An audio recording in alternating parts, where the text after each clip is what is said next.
marche du monde. Choisis la pilule bleue et tout s'arrête. Youssef Indy. Choisis la pilule rouge, tu restes au pays des merveilles. La marche du monde. Bonjour à tous, bienvenue sur ERFM pour ce 3e numéro de la Marche du Monde. Je suis en compagnie bien entendu de Youssef. Bonjour Youssef. Bonjour Yann. J'officie aujourd'hui, je remplace un peu au pied levé notre ami Julien qui a commencé une formation de charpentier. Donc c'est un noble métier. Donc je voulais le saluer ici et l'encourager dans cette nouvelle voie. Salut à toi Julien, si tu nous entends. Donc ce numéro de la Marche du Monde sera à mon avis plus calme que le précédent, puisque le précédent nous avions eu la chance ou la malchance, je ne sais pas, à vous de décider, de recevoir Julien Rochdy, et le moins qu'on puisse dire c'est que ce dernier était très crispé, nerveux, et pour ne pas dire un peu hystérique par moment, quoi. Et je voulais quand même, comme j'ai eu la chance d'animer ce débat, je voulais quand même dire aux auditeurs que c'était quand même une surprise pour moi, son comportement, puisqu'en amont pendant la préparation de ce débat, en fait, on a eu des échanges vraiment courtois.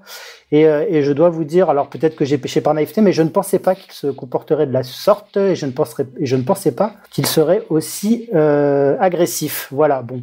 Mais je pense que sur le fond, les choses ont été dites, hein, Youssef. Et voilà, et maintenant chacun pourra se faire son opinion. Qu'est-ce que t'en penses ? Oui, j'ai essayé tant bien que mal d'avancer mes arguments, mais j'ai été coupé sans cesse. Je me suis retrouvé face à un gamin mal élevé, en fait, très très mal éduqué, qui est venu en caleçon, quasiment, après une séance de sport. Et il est reparti en caleçon. Oui, en slip, même, je dirais. Mais oui, alors moi, si j'avais su que j'aurais à faire face à un enfant mal élevé, un homme femelle hystérique, je me serais abstenu, puisque connaissant un petit peu son parcours, président des FNJ, etc. D'ailleurs, ça fait un certain nombre d'années. Je me suis dit que j'aurais face à moi quelqu'un avec un minimum de maturité et sachant se tenir. J'ai été extrêmement surpris, désagréablement surpris. Ouais, moi aussi j'ai été très déçu. Moi aussi. Oui, il n'y a pas grand-chose d'autre à ajouter.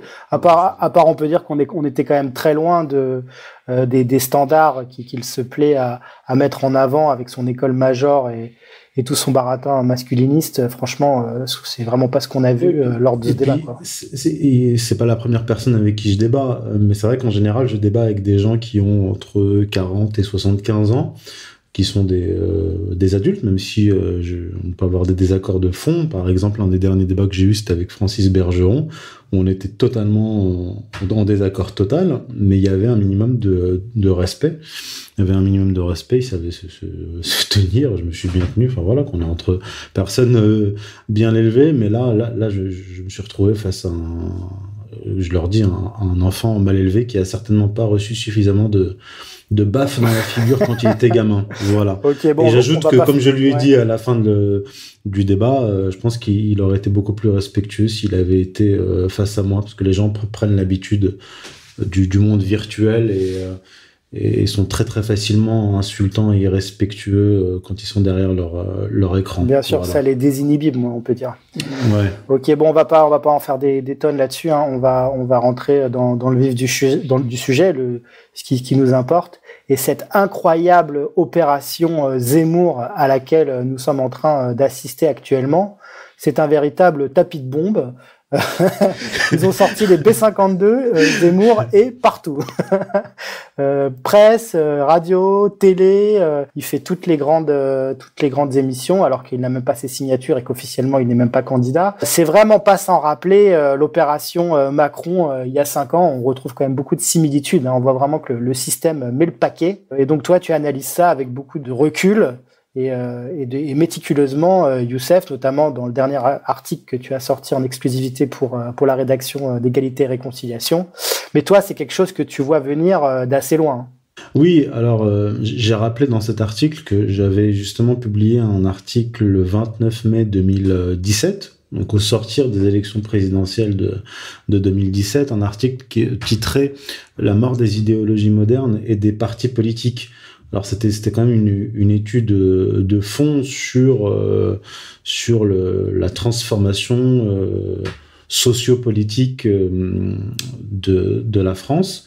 Et dans cet article, donc du 29 mai 2017, j'anticipais, c'était de la prospective sur ce qui allait se passer, ce qui est en train de se passer.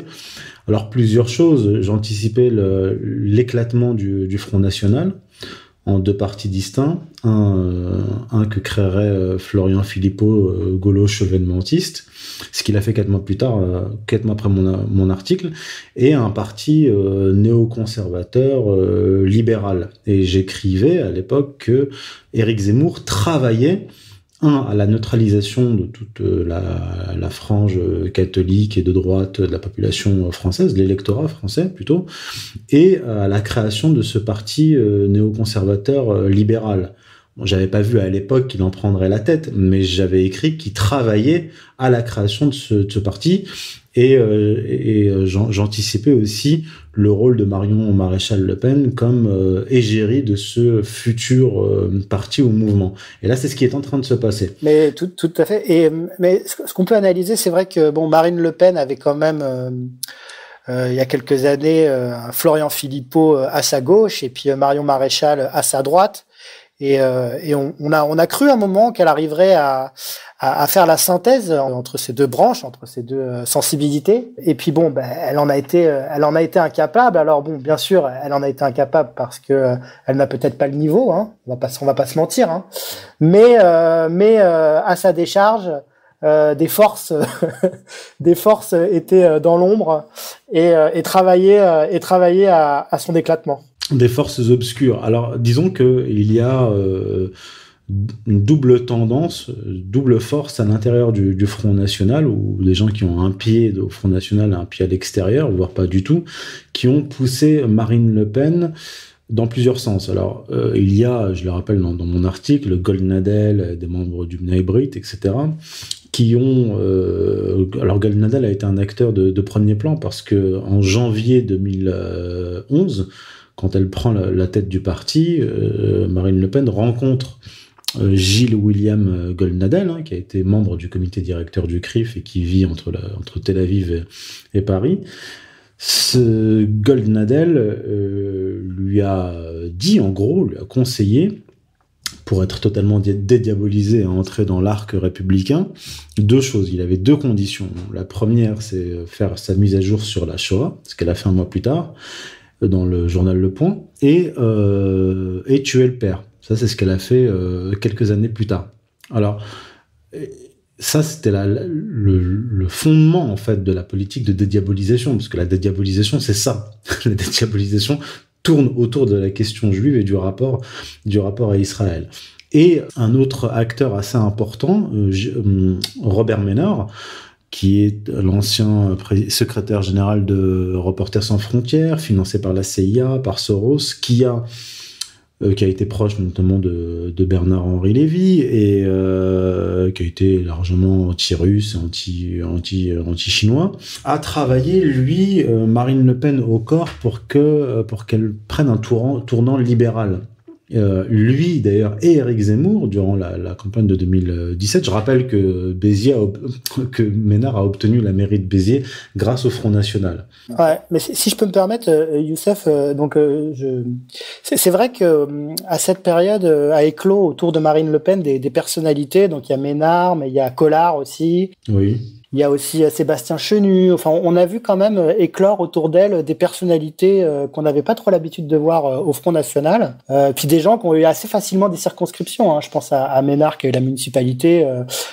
Il me semble pas avoir vu une campagne de presse comme par exemple on avait pu voir à Vitrolles, l'ex numéro 2 du Front National, Bruno Maigret. Et c'est vrai que pareil pour Collard, hein, qui a eu sa circonscription assez facilement, et je pense aussi à Sébastien Chenu, hein, qui vient quand même de Guélib, Je veux dire, c'est quand même pas n'importe quoi. Je veux dire, on est quand même sur des mouvements qui étaient des mouvements libertaires. Hein. Bon bref, et on a vu tous ces gens prendre de plus en plus de place autour d'elle. Et je pense que elle ne se rendait pas compte qu'en fait on était en train de mettre en place la pièce pour son assassinat. Enfin, c'est un peu l'impression que j'ai en fait. C'est-à-dire que j'ai un peu l'impression qu'elle était dans le Truman Show et que tous les gens autour d'eux, si vous voulez, étaient en fait des gens qui jouaient un rôle pour la déstabiliser et puis pour tuer le Front National, quoi. Qu'est-ce que t'en penses? Ouais, alors effectivement c'est ça, parce que il y avait Golnadel qui l'a conseillé en dédiabolisation, et on avait un Ménard qui pilonnait d'ailleurs avec l'aide d'Éric Zemmour en 2017 la ligne économique de Marine Le Pen qui était insufflée par Philippot, c'est-à-dire anti-Union européenne pour sortir de l'euro et protectionniste sur le plan économique. Mais Ménard, lui, déclare encore jusqu'aujourd'hui qu'il est sur une ligne plus libérale, avec moins d'État-providence. Et c'est la ligne de Zemmour, en fait. Ouais, il pousse pour l'union des droites, c'est ça, en fait. Voilà, l'union des droites libérale, donc la création d'un mouvement néoconservateur et libéral. Et en fait, ce que j'explique dans l'article, c'est que Marine Le Pen a été intronisée donc à la tête du Front National par le père, Le Pen père, aidé par les médias. Les médias présentaient Marine Le Pen comme plus brillante que son père, ayant plus de talent, qu'elle pouvait réussir là où il avait échoué, etc. Au détriment de Bruno Gollnisch qui lui représentait, disons, le canal historique de la droite nationale. Ceci étant fait, une fois qu'elle a pris la direction du Front National, elle a suivi ses conseillers, Golnadel et d'autres. Hein, je donne une liste non exhaustive dans mon article. Donc en fait, ils l'ont utilisé pour tuer le père et pour vider le Front National de sa substance, c'est-à-dire vider le contenu. Maintenant que le contenu a été vidé, a été détruit par Marine Le Pen elle-même, ils sont en train de détruire le contenant. Ça a été, deux étapes. Un petit remplacement de Jean-Marie Le Pen par Marine Le Pen, qui préparait le terrain à un grand remplacement par la tribu de Zemmour. Donc en fait, ils ont tué Jean-Marie en premier, et là, ils sont en train de tuer Le Pen. Oui, et ils ont quand même, c'est diabolique, parce qu'ils ont monté la fille contre son père, et une fois qu'ils l'ont fait, là, ils sont en train de monter. Alors, je résume. Marine Le Pen a trahi son père en suivant les conseils de la communauté juive organisée. Et en le virant du Front National, comme un malpropre, on va le dire. Hein. De son propre parti. Et d'ailleurs, Philippot n'était pas étranger à cela, parce qu'il a poussé Jean-Marie Le Pen vers la sortie. D'ailleurs, en 2015, il a pris pour avocat Golnadel. Je ferme la parenthèse. Et aujourd'hui, d'ailleurs depuis quelques années, ils utilisent donc la même communauté juive organisée, Marion Maréchal Le Pen, qui trahit sa tante au profit d'Éric Zemmour. Donc ils ont détruit la famille Le Pen en les montant les uns contre les autres. C'est vrai que Marion a eu des propos là très récemment assez ambigus, hein, c'est-à-dire elle a déclaré qu'il faudra choisir le moment venu, quoi. Donc elle a dit il faudra choisir le mieux placé. Ouais. Or qui est-ce qui est en train de placer Éric Zemmour devant Marine Le Pen? Ce sont les médias et les instituts de sondage. En fait, c'est-à-dire que Marion Maréchal va suivre celui que le système a choisi, en lieu et place de sa propre tante. Le script semble écrit, quoi. Oui, tout est écrit d'avance. Et donc on retrouve ce même Golnadel qui maintenant critique Marine Le Pen. Exactement. En lui disant qu'elle est trop soft, quoi. Exactement. C'est-à-dire que ceux qui lui ont conseillé de se dédiaboliser sont en train de lui reprocher cette dédiabolisation, parce qu'il a dit, Golnadel récemment, je le rapporte dans mon article, accompagné d'Elisabeth Lévy, l'ineffable Elisabeth Lévy sur CNews, il disait, pour Marine Le Pen, c'est la double peine. Un, parce qu'elle s'appelle Le Pen, et deuxièmement, parce qu'elle est allée trop loin dans la dédiabolisation. Sans dire que c'est lui qui a été son conseil principal en dédiabolisation. Et il ajoute, la dédiabolisation ne valait que si un autre diable ne sortait pas de la boîte. C'est-à-dire que c'est un mensonge par omission. Je te conseille de te dédiaboliser, mais ce que je ne te dis pas, c'est que on est en train de préparer ton remplacement. C'est ça qui est en train de se passer. Tu sais à quoi ça me fait penser, ça, à Goldman Sachs pendant la crise des subprimes, qui incitait ses clients dans sa division conseil à acheter des produits dérivés adossés sur les subprimes, et puis qui en même temps a liquidé ses positions en compte propre via son desk de trading. Ça me fait un peu penser à ça. Je sais pas quoi c'est du un vieil atavisme. Je laisse les auditeurs se faire leur propre opinion.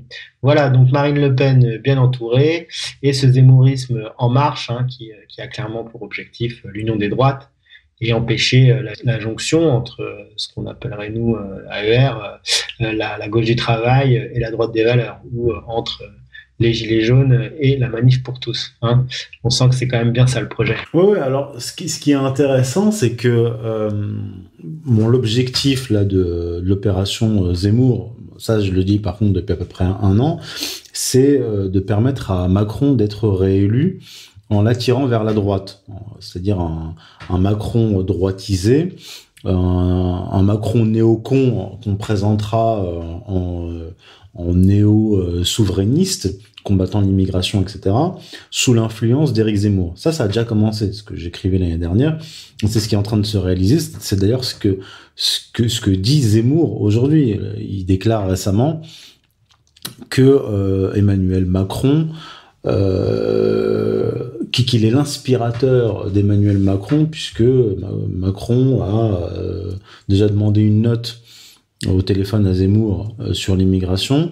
Et là, récemment, fin septembre, Gabriel Attal a annoncé une réduction de 50% de l'attribution des visas aux Maghrébins, aux ressortissants maghrébins. Et là, il fait une vidéo, Zemmour, en disant précisément ce que j'annonçais l'année dernière. Je disais, Zemmour va dire le réel m'a donné raison, le président de la République m'a écouté et je m'en félicite. Et c'est précisément ce qu'il est en train de dire. Il est en train de dire je suis l'inspirateur du président de la République et donc je vais le conseiller pour réduire encore l'immigration. Ouais. Donc toi en fait tu vas beaucoup plus loin que ça, c'est que tu dis pour toi il y a vraiment un complot entre guillemets, une entreprise en marche là pour faire réélire Macron avec Zemmour en piédestal. Bah bien sûr, si on écoute Zemmour par exemple ou l'Élysée, ils ne s'attaquent pas l'un l'autre. Macron ne torpille pas Éric Zemmour, en tout cas pas encore. Et Éric Zemmour passe plus de temps à attaquer Marine Le Pen qu'à attaquer Emmanuel Macron. Donc on voit bien que Macron est là, c'est le sparring partner de Zemmour. Ça marche en dialectique. Il cède l'un l'autre à monter, et Marine Le Pen, elle, est totalement évacuée. Et en fait, l'objectif, c'est de recréer un échiquier politique avec une extrême gauche représentée par Mélenchon, une extrême droite représentée par Zemmour et Emmanuel Macron au centre.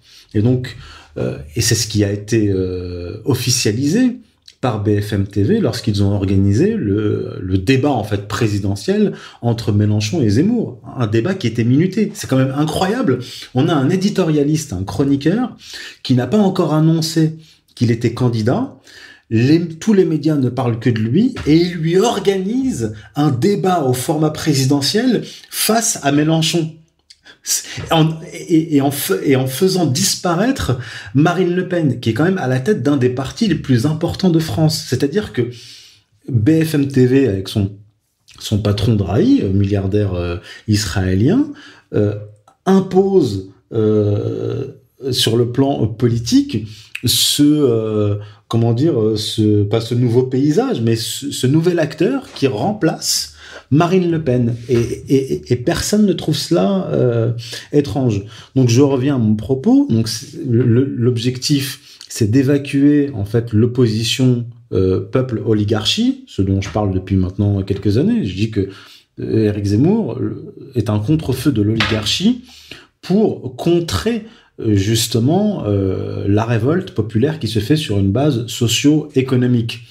Et d'ailleurs, là, j'ai été rejoint très récemment par Jérôme Sainte-Marie, le politologue et sondeur, qui dit le rôle d'Éric Zemmour, c'est d'évacuer justement l'opposition bloc, le clivage bloc élitaire, bloc populaire, et d'essayer de recréer un clivage gauche-droite. Et quand on écoute, par exemple, le débat Mélenchon-Zemmour, ils ont parlé de quoi? Ils ont parlé des éoliennes, ils ont parlé des centrales nucléaires et de l'islam. Tous les sujets clivants, en fait. Oui, et on aurait dit qu'on assistait à un débat en 2017. Pas de Covid, pas de destruction économique par le confinement, pas de passe sanitaire, pas de vaccination obligatoire. Aucun de ces sujets n'a été abordé. Et ils ont renforcé chacun leur base. Finalement, c'était gagnant-gagnant pour l'un et l'autre. Oui, il y en a un qui parlait d'islam, l'autre qui parlait de créolisation. Donc en fait, on est vraiment dans une opposition, ce que j'avais expliqué d'ailleurs l'année dernière, c'est l'opposition Traoré-Zemmour, qui sont en fait sponsorisés par les deux par Rothschild. Bien sûr, pour évacuer la question économique et sociale et mettre au centre du débat politique les questions raciales et religieuses.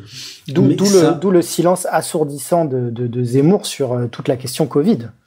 Oui. Il ne dit absolument rien dessus. Alors, il dit des choses. On va refaire la chronologie. Premier confinement.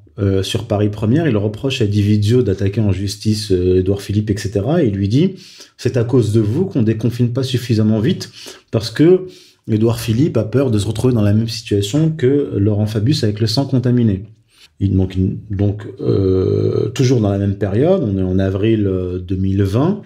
Là, c'est sur CNews. Face à l'info, l'émission de Zemmour, il nous présente le modèle israélien de lutte contre le Covid. Et donc Zemmour est là en train d'opiner du chef avec un grand sourire et il commente et il dit oui, en Israël ils font le traçage. Donc il était en train de vanter les mérites de la gestion de l'instauration de la tyrannie sanitaire en Israël qui allait servir de modèle en France. D'ailleurs, quelques jours plus tard, Benjamin Netanyahou, l'ancien Premier ministre, il était Premier ministre à l'époque, remercie CNews et Face à l'info en disant que il reconnaissait qu'Israël était le modèle de la lutte contre le Covid. Un an plus tard à peu près, on est début 2021, les Français se scandalisent de voir les dirigeants passer des soirées dans des restaurants de luxe alors que ça fait 1 an que la population est confinée. Et Éric Zemmour se scandalise, lui, de la réaction des Français en disant que les Français sont germaniques, qu'il était sidéré par cette méchanceté du peuple français. Donc là, on l'a vu prendre parti ouvertement pour les dirigeants qui martyrise les Français. Ensuite, sur le pass sanitaire, il a dit qu'il était contre la vaccination obligatoire, mais pour le pass sanitaire obligatoire et pour les tests payants. Donc, il est resté silencieux sur ces questions-là pendant près d'1 an pour finalement dire qu'il était favorable au pass sanitaire. Là encore récemment, il a été interrogé parce que sa position, elle évolue. C'est pas qu'elle évolue, mais c'est que il est acculé d'ailleurs par nous, parce que je veux dire, sur les réseaux sociaux, on diffuse, on attaque, on l'accule et il est obligé de se positionner. Et finalement, quand il est interviewé, je crois que c'est par Valeurs Actuelles, la vidéo est en circulation, on lui dit, mais quelle est votre position sur le pass sanitaire? Il dit, oui, c'est une dérive, il faudra être très vigilant. Alors lui, qui d'habitude a un avis tranché sur tout, il dit, il faut arrêter ceci, il faut arrêter l'immigration, etc. Là, tout d'un coup, il dit juste, il faut être vigilant, j'espère que ça va passer, espérons que ça va passer. Il y a une dérive, mais il ajoute que ce n'est pas la priorité, qu'il ne veut pas que le débat sur le pass sanitaire parasite la priorité qui est en fait l'islam et l'immigration. En réalité, il est en train de nous faire le même coup que Sarkozy en 2007, c'est-à-dire dire que l'État-providence est trop lourd, qu'il y a des chômeurs professionnels, que l'important c'est de parler, pas de régler, hein.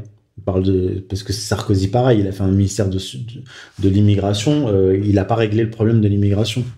Donc il s'agit de focaliser l'attention sur ces sujets-là, pendant qu'on ne parle pas de la paupérisation des classes moyennes et de l'appauvrissement. En France, il y a quand même des étudiants qui font la queue, il y a des centaines de mètres de queue pour pouvoir manger. On en est là. Et lui, qu'est-ce qu'il dit? Il nous explique à Lille, durant sa conférence meeting, que le problème, c'est qu'il y a trop de chômeurs professionnels et qu'il y a trop de dépenses sociales. Alors qu'il y a une politique économique de destruction systématique du tissu économique, une paupérisation des classes moyennes. Et ça, pour moi, c'est plutôt bon signe, parce qu'on va pouvoir sortir de l'hypocrisie politique à partir de cette élection-là de 2022, avec l'éclatement de l'explosion en plein vol de Marine Le Pen et de son parti, il n'y aura plus de parti politique faisant mine de représenter les catégories populaires et les classes moyennes. Ce sera fini. C'est-à-dire que il n'y aura même plus de place pour les questions socio-économiques dans le débat politique. que ça soit Macron, Zemmour ou Mélenchon, ils sont sur d'autres sujets. Par conséquent, moi, mon pronostic, c'est qu'on va avoir une augmentation de la violence politique. Et ce qu'il y a eu avec les Gilets jaunes, ce n'était qu'une entrée en matière. Et donc, de ce point de vue-là, l'arrivée de le grand remplacement de Marine Le Pen par Zemmour est plutôt une bonne nouvelle. Oui, c'est un accélérateur. Voilà, c'est un accélérateur. Si on peut dire. Mais on va revenir sur le tropisme Sarkozy rothschildien autour de Zemmour. Mais je voulais juste aborder un dernier sujet sur l'euro et l'Europe. C'est vrai que Zemmour aussi, qui sont quand même des questions cruciales quand on se veut un défenseur de la souveraineté nationale. Et c'est vrai que là-dessus, il a un positionnement assez ambigu. Alors, il faut se souvenir que il y a une dizaine d'années, moins d'une dizaine d'années, jusqu'en 2013-2014, Éric Zemmour était sur la position des économistes critiques de l'euro, comme Jacques Sapir, etc. Et il était favorable à la sortie de l'euro. Il était sur une position très saine, en fait, Zemmour. Et à partir de 2017, l'élection présidentielle, il a commencé à torpiller Marine Le Pen parce qu'elle voulait sortir de l'euro. Donc quand il dit « Moi, je suis constant, contrairement à vous, Mélenchon, je ne change pas d'avis », non, c'est faux. C'est une girouette. Il a changé d'avis sur ces questions-là. Et donc il a affirmé qu'il était contre la sortie de l'euro, mais contre la sortie de l'Union européenne. Et même sur l'OTAN, il est simplement pour la sortie du commandement intégré. Mais donc il est favorable, il est pour rester dans l'OTAN, ce qui ne change rien, comme l'a bien expliqué d'ailleurs Xavier Moreau, parce que sortir du commandement intégré ne vous fait pas sortir de l'OTAN. Et si demain la Turquie, qui fait partie de l'OTAN, est agressée, par exemple, et que la Turquie active l'article 5, eh bien la France se retrouvera impliquée dans une guerre turque parce que c'est un membre de l'OTAN. Donc j'aimerais bien qu'Éric Zemmour nous explique comment résoudre cette équation. Donc il n'est pas ambigu, il est très clair aujourd'hui, Zemmour. Il est contre la sortie de l'euro, contre la sortie de l'Union européenne, et il ne parle pas de protectionnisme. De toute façon, aucune politique protectionniste n'est possible sans sortie de l'Union européenne et de l'euro. La France n'est pas sous... Alors, pour lui, la souveraineté, c'est régler la question migratoire. Alors que la question monétaire est fondamentale. Un pays qui ne peut pas battre monnaie n'a pas sa souveraineté. Or, quand on se penche sur ceux qui font les levées de fonds pour Éric Zemmour, on trouve des banquiers. Donc, il est tout à fait logique que Zemmour ne s'attaque pas au problème de la dette, au problème monétaire, au problème de libre-échange et au problème économique. Transition parfaite, puisque c'est là-dessus que je voulais t'amener. C'est effectivement l'équipe de campagne de Zemmour. Et là, je pense que c'est vraiment important pour les gens qui nous écoutent, qui comprennent bien comment est constituée son équipe et quel est le pédigré en fait des différentes personnes qui sont à des postes clés, qui sont vraiment à des postes clés. Je te laisse développer, Youssef. Alors, ce qui est intéressant, déjà, ce qu'il faut dire, c'est que depuis le lancement de sa pré-campagne, on nous a bassiné avec Charles Gave, le financier millionnaire d'extrême droite d'Éric Zemmour. Parce que Charles Gave a fait un virement de 300 000 € à l'association Les Amis d'Éric Zemmour. Or, Charles Gave ne jouait là que le rôle de bouc émissaire, servant à faire passer Zemmour pour un type d'extrême droite patriote. Pour un goy, on va le dire, pour un goy. Voilà, pour masquer en réalité les véritables financiers et ceux qui tiennent à bout de bras Éric Zemmour, et il ne s'appelle pas Charles Gave. Alors là, c'est Xavier de Fait Document qui a sorti les noms, et d'ailleurs, je me suis fait un plaisir de diffuser ces noms, parce que ça a eu un impact. Et il y a celui qui s'occupe du programme économique, s'appelle Jonathan Nadler, et c'est un banquier de chez JP Morgan qui est passé par Rothschild. Et celui qui s'occupe de la levée de fonds, c'est-à-dire du financement de la campagne, s'appelle Julien Madar, avec qui travaille Jonathan Nadler. Et ce Julien Madar est aussi un ancien de chez Rothschild. Donc on a un tropisme Wall Street City, là, vraiment très, très marqué. Bien sûr, bien sûr. Et déjà, je l'avais signalé parce qu'il y avait eu une enquête de l'Express il y a quelques mois qui indiquait que des banquiers avaient rencontré Éric Zemmour en 2019 dans un salon près de l'Élysée, pour lui proposer de lui financer une campagne pour les élections européennes de 2019. Déjà. Donc, les liens avec le monde de la banque d'Éric Zemmour sont avérés depuis quelques années. Donc il n'a pas voulu y aller en 2019, mais ça voulait dire déjà qu'il était sur la rampe de lancement en 2019. Et il y a eu des levées de fonds à Londres aussi. Oui. Qui, à mon avis, paye toute la pré-campagne de Zemmour actuellement, là. Bien sûr. Alors, je ne sais pas s'il est allé finalement à Londres, mais c'était cet été, ils avaient annoncé qu'Éric Zemmour devait se rendre à Londres pour rencontrer des financiers. Et d'ailleurs, c'est ce qu'avait fait Emmanuel Macron durant sa pré-campagne ou sa campagne de 2016-2017. Et quand, donc, alors là, ça, c'est des informations que Xavier Poussard, le rédacteur en chef de Faits et Documents, nous a livrées, et en précisant que la presse avait respecté l'anonymat de Jonathan Nadler et de Julien Madar. C'est-à-dire que la presse... Alors, dans la presse, on lisait Jonathan N, donc il demandait à ce que son nom n'apparaisse pas, et la presse a respecté cela, et Julien Madar, dont on n'avait même pas entendu parler, ni son nom, ni son prénom. Et Xavier Poussard donc, sort l'information, on la diffuse, et là, la presse était contrainte de sortir les noms, puisque sinon on était les seuls à parler de cela. Donc c'est sorti dans la presse finalement. Et donc quand on regarde aussi de plus près l'équipe de campagne, on a par exemple Philippe Israelevich, ex-LR, soutien actif de Zemmour. On a aussi un autre soutien, l'imprimeur Gilbert Caron, qui doit fournir apparemment les clips de campagne, et le publicitaire Daniel Cazan, ex-directeur créatif chez Apple, ainsi que Franck Tapiro, inventeur de slogans pour Sarkozy en 2007. Donc on en a d'autres. Il y a Nicolas Zimmermann, le trésorier de l'association, qui était en 2016 référent des jeunes avec Macron dans une université canadienne.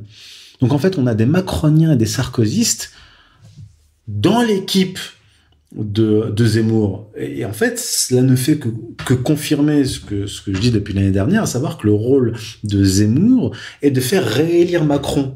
Il n'est pas donc étonnant de retrouver des banquiers de chez JP Morgan et de Rothschild. Je rappelle que le président Macron était présent à l'inauguration des bureaux de JP Morgan à Paris.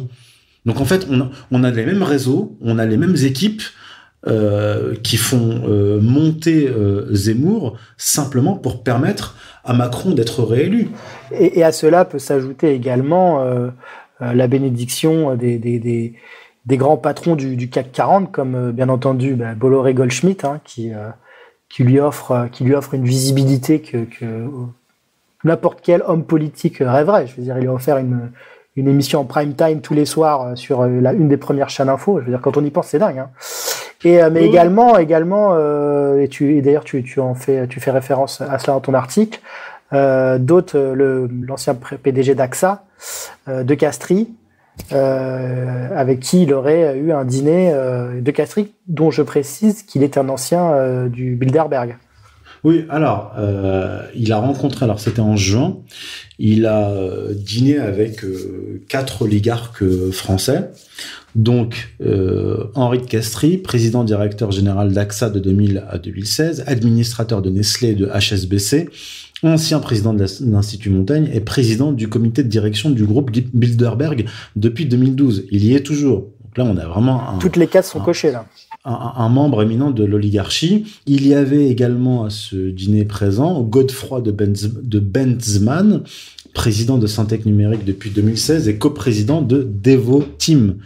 ainsi que son frère. Et il y avait aussi Nicolas de Taverneau, donc PDG du groupe, donc qui est PDG d'M6 et qui pourrait devenir PDG du groupe TF1 après la fusion de Bertelsmann et de Bouygues. Et durant ce dîner, Éric Zemmour donc a tenu à rassurer ces oligarques en leur disant « On ne peut pas ouvrir 50 chantiers en même temps.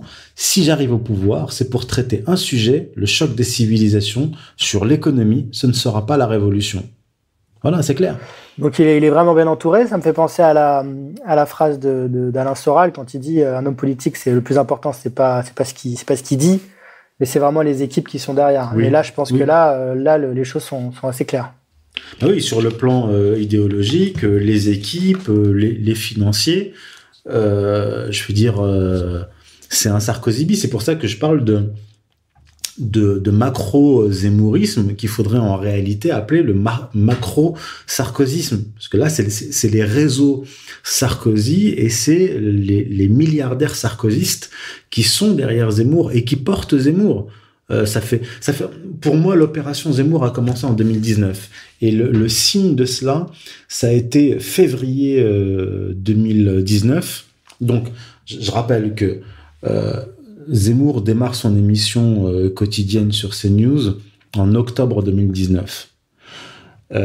Au printemps 2019, il rencontre donc des banquiers, comme je vous l'ai dit, qui lui proposent de financer sa campagne pour les européennes. D'accord ? Donc il refuse à l'époque, mais ça veut dire qu'il était déjà sur la rampe de lancement. Et le 6 février 2019, le New York Times consacre 20 pages entières à Zemmour, en le présentant comme la force directrice de la droite conservatrice. C'est-à-dire qu'il est propulsé par les plus grands médias occidentaux. Je rappelle que le New York Times appartient à la famille Ox-Schlussberger, d'accord ? C'est pas des catholiques, ils sont pas d'extrême droite. Je veux dire, le New York Times, c'est la gauche juive américaine. Et donc ça commence à ce moment-là. Février 2019, il est présenté comme en fait le futur leader de la droite conservatrice, déjà sur le plan idéologique. Les banquiers le rencontrent dans la foulée pour lui financer une campagne, ce qu'il refuse à l'époque. Et en octobre, il est tous les jours à la télévision sur la chaîne de Bolloré Goldschmidt. Et puis, bien sûr, Valeurs Actuelles a fait de la retape pour Zemmour très, très régulièrement. Valeurs Actuelles qui appartient au milliardaire sarkozyste Iskandar Safa, qui a d'ailleurs négocié plusieurs contrats d'armement entre la France et l'Arabie Saoudite et qui a été recherché par Interpol il y a quelques années. Donc voilà, je veux dire, Zemmour, ce n'est que la nouvelle marionnette de l'oligarchie sarkozyste et rien d'autre. Ok. Bah écoute, Youssef, je crois que c'est clair. Hein. Je pense qu'on a fait le tour de la question. Hein, on peut pas être plus clair. Je pense que c'est assez clair. Moi, j'invite vraiment les auditeurs qui ont un oncle, une tante ou je sais pas un cousin qui serait en train de se laisser séduire par les sirènes zémouriennes, de lui faire écouter cette émission, ou bien pourquoi pas lui transférer l'article écrit par Youssef. Je pense que ça peut être une bonne entrée en matière pour ensuite discuter et confronter la réalité à ces doux rêveurs ou à ces naïfs ou à ces gens qui ont envie d'y croire. Il y a une dernière chose que je voulais évoquer avec toi, Youssef. C'est vrai qu'il y a beaucoup de gens qui sont derrière Zemmour actuellement. Je pense à Le Gallou et puis même toute une partie de l'équipe qui est derrière l'ICEP de Marion Maréchal. On sent quand même, hein, enfin moi c'est l'impression que j'ai, on sent quand même que le moteur principal c'est la rancœur vis-à-vis de Marine Le Pen. Et si tout le tableau là que tu as dressé est très vrai, hein, mais c'est vrai que quand même on peut pas s'empêcher de penser à Marine Le Pen et à cet incroyable gâchis qui est en fait la trajectoire du Front National depuis qu'elle a pris les rênes. Et on revient un peu à ce qu'on se disait en introduction, c'est que elle avait finalement toutes les cartes en main et elle a un peu tout gâché. Alors c'est vrai qu'on l'a un peu poussée dans le fossé, hein. On l'a aidée, mais quand même elle a fait beaucoup de déçus, d'aigris, beaucoup de rancœur et je pense que là elle est en train de le payer très cher. Alors moi, ce que j'aimerais dire à ces gens-là, c'est que au-delà de la personne de Marine Le Pen, moi je la connais pas personnellement, je l'ai jamais rencontrée, mais d'après ce qu'on m'a dit, elle est particulièrement exécrable et antipathique. Elle est nulle sur le plan politique, ce n'est rien d'autre qu'une héritière. Elle n'a pas hérité des talents de son père, et donc elle a détruit le jouet de papa. Ça c'est clair. Mais ce que j'aimerais dire à ces gens-là, c'est que, et à Jean-Marie Le Pen qui se venge de sa fille, mais il se venge de sa fille en validant ceux qui ont monté sa propre fille contre lui. Et ce que j'ai envie de dire à ces gens-là, c'est que certes, je peux comprendre que vous détestiez Marine Le Pen et que vous la poussiez dans le fossé pour accélérer sa chute, mais n'oubliez pas que ceux qui ont poussé, notamment Marine Le Pen, qui ont utilisé Marine Le Pen pour détruire le Front National de l'intérieur, sont ceux-là même qui sont en train de la remplacer. Donc vous êtes en train de soutenir les principaux acteurs de la destruction du Front National et par suite de la droite nationale. Et j'ajoute que vous n'aurez pas de miettes, vous n'aurez rien de cette opération. C'est-à-dire que ils ne vont pas liquider Marine Le Pen pour la remplacer par des révisionnistes. Vous voyez ? Ou même d'anciens identitaires, hein, tout simplement. Je pense qu'effectivement, la purge va être totale. Hein. La purge doit être totale parce que, et ça je le dis aussi à Marion Maréchal, il faut qu'elle comprenne qu'une fois qu'elle ne servira plus à rien, ça peut prendre 5 ans ou 10 ans, elle aussi sera liquidée parce que on détruit le contenu, mais il faut aussi détruire le contenant parce que il ne faut pas que la mémoire du menhir subsiste. En fait, il faut que le Front National et Jean-Marie Le Pen n'aient jamais existé dans la mémoire. Donc, il ne faut pas que subsiste même sa descendance. C'est ce que disait Kuckerman, en disant il faut être intransigeant dans le rejet des héritières de Jean-Marie Le Pen. Et ce que j'explique dans l'article, c'est que ce n'est pas seulement de la tactique politique, c'est une vision religieuse dans le judaïsme politique qui s'inspire en fait de la religion juive. Les péchés, les fautes des parents sont héréditaires. Yahvé punit les méfaits du père sur les enfants et les petits-enfants jusqu'à la 3e, 4e génération. Donc il faut que tout soit liquidé et remplacé pour qu'on oublie même jusqu'à l'existence de Jean-Marie Le Pen et par suite de la droite nationale française de souche. Mmh. C'est pour ça que là, c'est quasiment c'est la vérité sigement qui remplace l'extrême droite. C'est même pas et un peu dans la même idée, la liquidation de génération identitaire. Hein, mais oui. Et juste, hein, je t'en prie après ça, mais juste génération identitaire, il faut bien savoir que génération identitaire avait des sections un peu partout dans la France. Donc effectivement, l'association a été dissoute et elles ont toutes été remplacées par des mouvements Génération Zemmour. Hein. Je ne sais pas si vous avez vu ça. Ça tourne, il y a des mèmes là sur Internet qui tournent où en fait ça a été remplacé presque section par section, quoi. Et c'est très frappant, quoi. Je veux dire, là on assiste vraiment à un grand remplacement du haut, quoi. Et là encore, c'est Goldnadel qui a été à la manœuvre. Et j'ai prévenu Génération Identitaire. Moi, je suis pas partie prenante. Je suis extérieur, je suis analyste, je suis prospectiviste. Alors, on peut me reprocher d'être d'origine marocaine, etc., d'être musulman, mais le fait est que ce que j'avais écrit et annoncé, c'est passé. Et c'est ce que j'ai dit à Génération Identitaire quand ils allaient être liquidés. Je leur ai dit, parce que Goldnadel a déclaré qu'il allait être leur avocat et les soutenir. Et moi, je leur ai dit, Goldnadel va vous soutenir comme la corde soutient le pendu. Donc, il va vous accompagner jusqu'à votre liquidation pour que il n'y ait que des Goldnadel, des Lévy, des Zemmour qui aient le droit de dire ce que vous êtes en train de dire. Et c'est tellement vrai que récemment, la porte-parole de Génération Identitaire a été condamnée à de la prison avec sursis pour avoir tenu les mêmes propos qu'Éric Zemmour sur les migrants, alors que lui-même, dans le même temps, a été en appel relaxé. Le message est clair, c'est que si vous voulez critiquer les migrants, l'immigration, etc., vous devez vous appeler Zemmour, Goldnadel, Lévy. Et donc là, le grand remplacement, effectivement, est total. Ok. Je te remercie, Youssef. Merci pour cette analyse. Je pense que les choses sont claires. Merci aux auditeurs de nous avoir écoutés. On se retrouve le mois prochain pour de nouvelles aventures. L'actualité est riche, surtout en ce moment avec les présidentielles qui s'annoncent. N'hésitez pas à nous soutenir, c'est important, ERFM et la rédaction d'ER. Des dons récurrents afin qu'on puisse avoir une visibilité. Tout ça demande du travail et le travail bien fait nécessite malheureusement rémunération. Voilà, donc n'hésitez pas à y penser. Voilà, bon, je vous remercie à tous. Je souhaite une très bonne journée ou soirée selon l'heure à laquelle vous écoutez cette émission et je vous dis à très vite. Salut Youssef. Salut à toi. La marche du monde. Choisis la pilule bleue et tout s'arrête.